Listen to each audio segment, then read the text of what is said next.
Bismillahirrahmanirrahim. Let's start the lesson 5 of course TOEFL course for the beginner.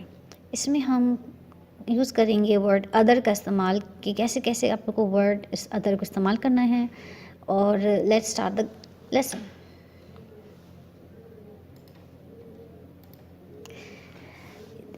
It looks big lot but इसको हम एक एक करके study करते हैं. The use of the word other is often a cause of confusion for the foreign students too. Study the following formulas ताकि हम इसको comprehend कर लें with time और इसको हम study कर सकें. Count nouns के साथ अगेन मुझे क्लैरिटी है कि मैं चूँकि लेसन 3 में आपको काउंट और नॉन काउंट नाउन्स की क्लैरिटी दे चुकी हूँ, तो यहाँ पर आप जब पढ़ेंगे तो आपको इसके बारे में बैकग्राउंड इन्फॉर्मेशन होनी चाहिए prior before hand. Okay, so for the count nouns n plus other plus singular noun one more. For example, another pencil, one more pencil. So pencil we know is a count noun. So हम इसमें n use कर लेंगे, another pencil, और इसको हम इसका मतलब होगा one more pencil. इस तरीके से the के साथ अगर हम other यूज़ करेंगे the other plus singular noun. So इसका मतलब है last of the set. The other pencil, the last pencil present. So इसमें आपको क्लैरिटी होनी चाहिए. Another pencil mean one more pencil.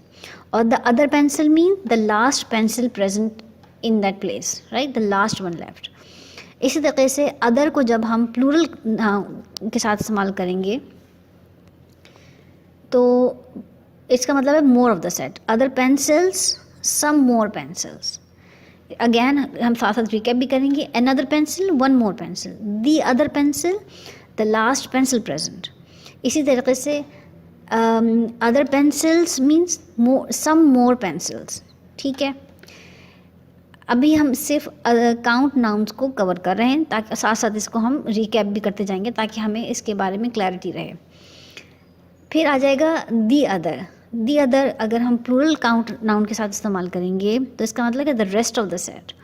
The other pencils, all the remaining pencils left. ठीक है, again another means one more pencil मगर singular noun के साथ. The other means the last pencil present. इस तरीके से other with the plural noun means other pencils means some more pencils और the other pencils all the remaining pencils present. So this is about count nouns. अब हम इसके मुकाबले में देखते हैं नॉन काउंट नाउन्स के साथ द वर्ड अदर का इस्तेमाल कैसे होगा. अदर को जब हम नॉन काउंट नाउन के साथ इस्तेमाल करेंगे तो इसका मतलब more of the set. Other water, some more water. इसी तरीके से द अदर के साथ जब हम नॉन काउंट यूज़ करेंगे द अदर के साथ means all the rest. The other water, the remaining water. This was about the topic. This was about the chart. हमने किस तरीके से other an other the other को इस्तेमाल करना है with count noun and with plural count noun and non count noun के साथ. एक चीज़ और क्लियरिटी होनी चाहिए कि an other are non specific while the other is a specific one. जैसे हमने पहले भी स्टडी किया.